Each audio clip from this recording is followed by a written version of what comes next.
하나님의 사랑과 보호가 가득한 금요일 예품의 말씀 함께하는 여러분 사랑하고 축복합니다.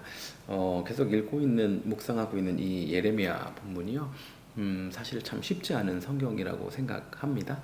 여러분들 얼마나 잘 삶에 적용하고 계신지 모르겠는데요. 목회자인 저에게도 이 말씀을 삶에 실제적으로 적용하고 또 전부 이해하고 순간순간 다 받아들인다는 것은 어려운 부분이 있는 본문 같아요. 다른 목사님들은 모르겠지만 저 같은 경우는 성경을 읽을 때 이해되지 않는 부분들도 있고 때로는 그것으로 인해서 계속해서 고민하고 또 오랜 시간 좀 사투를 벌이는 그런 부분들도 있습니다. 여러분 다 아실 텐데요. 1997년에 돌아가신 마더 테레사 수녀님이 살아계실 때 편지를 주고받은 내용이 나중에 좀 공개되었잖아요. 그 편지의 내용 중에 몇 부분이 너무나도 외롭고 이것이 내게 고통이 되어서 내가 이 시간을 견딜 수 있을지 모르겠습니다 라는 내용도 있었고, 이런 어려움에 처해 있는 사람들과 함께 시간을 보내면서 하나님이 당신은 참 사랑하시는데 지금 나는 하나님의 음성을 듣고자 해도 들을 수 없고 하나님을 보려고 해도 볼 수 없고 이 시간대 나에게 너무나도 힘든 시간입니다 라는 이런 고민들을 담아낸 그런 편지가 공개됐었죠. 저에게도 오늘 이 예레미야 22장 10절부터 19절 말씀을 묵상하는데요. 마음에 탁 오면서 이해가 되지 않는 거예요. 설교자로서 제일 기쁜 순간 중에 하나는 딱 읽자마자 인사이트와 임팩트가 팍팍 들어와가지고 야, 오늘 이걸로 말씀 전해야겠다 이러면 최고거든요. 그런데 오늘 이 말씀을 읽는데 읽어도 마음이 너무 불편한 거예요. 그래서 그냥 좀 성경적인 내용들을 나열하는 방법으로 오늘을 넘어갈 수도 있고 뭐 그냥 상투적인 말들을 나열하고 도전합시다 이렇게 할 수도 있는데, 그냥 오늘은 저의 어려움들 또 저의 고민들을 말씀을 읽으면서 있었던 그것들을 좀 함께 나누고자 합니다.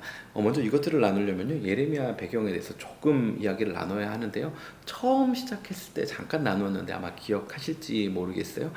이 예레미야 선지자가 사역했던 시기는 요시야 왕이 사역했던 시기입니다.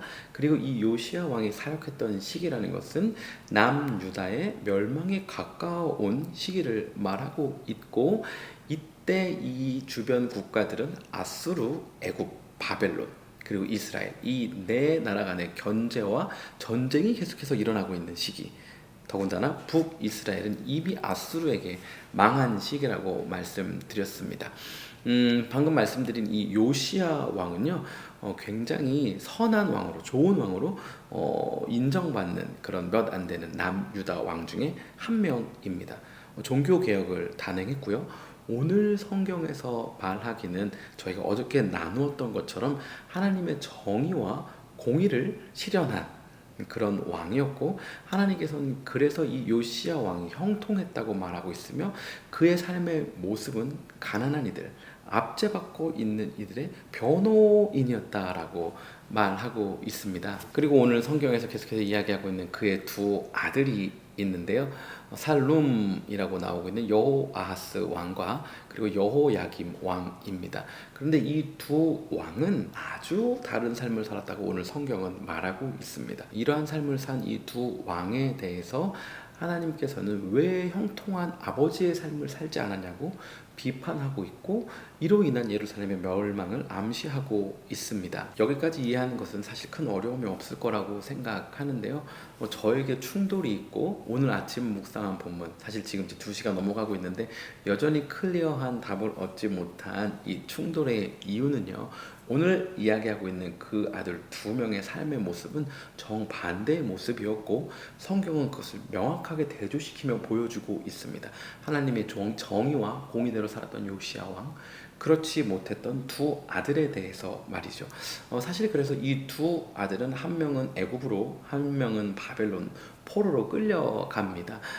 그러면 설교자로서 설교하기 너무 좋게 쓰여진 이 성경의 본문은 무엇이냐면요, 하나님의 정의와 공의를 실현하며 살았던, 삶이 형통했던 그의 삶은 늘 하나님이 함께 동행하셨고 그가 살아있는 동안 이스라엘을 침략하는 일이 없었으며 아주 왕성했다 라고 이야기하고, 그와 반대로 전혀 다른 삶을 살았던, 하나님의 정의와 공의가 없이 살았던 두 아들, 이때에는 이들의 삶은 포로로 끌려갔을 뿐 아니라 이스라엘 삶은 피폐해졌고 멸망했다 이러면 너무나도 설교하기 쉽고 저 역시 받아들이기 쉬울 텐데요.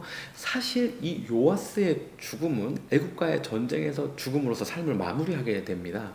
그러니까 이 삶의 모습은 요시야 왕과 두 아들의 모습이 전혀 달랐지만 사실 겉으로 보면 사실 그 결말은 비슷해 보이는 거예요. 결국 애굽과의 전쟁에서 죽은 아버지 왕이나 아니면 애굽이나 바벨론 포로로 끌려가서 삶을 마무리하는 두 아들의 삶의 모습이나 끝자락이 비슷해 보이는 거예요.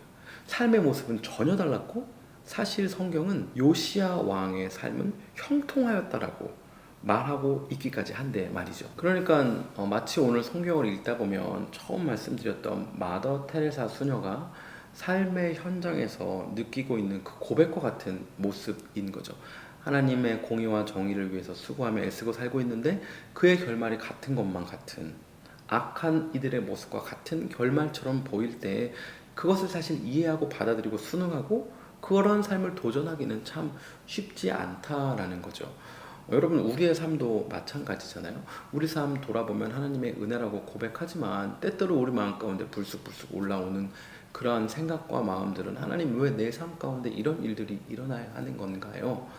하나님 왜 세상 가운데는 이런 일들이 계속해서 펼쳐지고 있는 거고 그것을 왜 모든 이들이 아니 상당히 많은 이들이 당연하다고 믿고 받아들이고 따르고 있는 건가요? 하는 마음들이 들 때가 있잖아요. 이해되지 않고 받아들일 수 없는 그런 것들 말이죠. 오늘 저에게 어떤 그런 클리어한 답이 아직까지는 없는 것만 같아요. 그런데요. 그래도 저는 여전히 신실하시고 사랑이 넘치시고 언제나 은혜를 베푸시며 우리의 삶을 늘 불꽃과 같은 눈동자로 지켜 보호하고 계시는 그 하나님을 신뢰하고 의지하고 믿고 따라가기로 결정합니다. 오늘 하루 사는 동안 저를 만드시고 이곳에 지금 저를 있게 하신 그 하나님의 계획을 물으며 그리고 그 은혜를 누리며 살기로 다시 한번 결정합니다. 오늘 예쁜 매일 말씀 함께 하신 여러분도 말씀을 읽고 또 묵상하면서 그런 하나님을 누리며 살아가기를 간절히 소원합니다. 오늘은요 마커스의 예수 늘 함께 하시네 라는 찬양 추천드리면서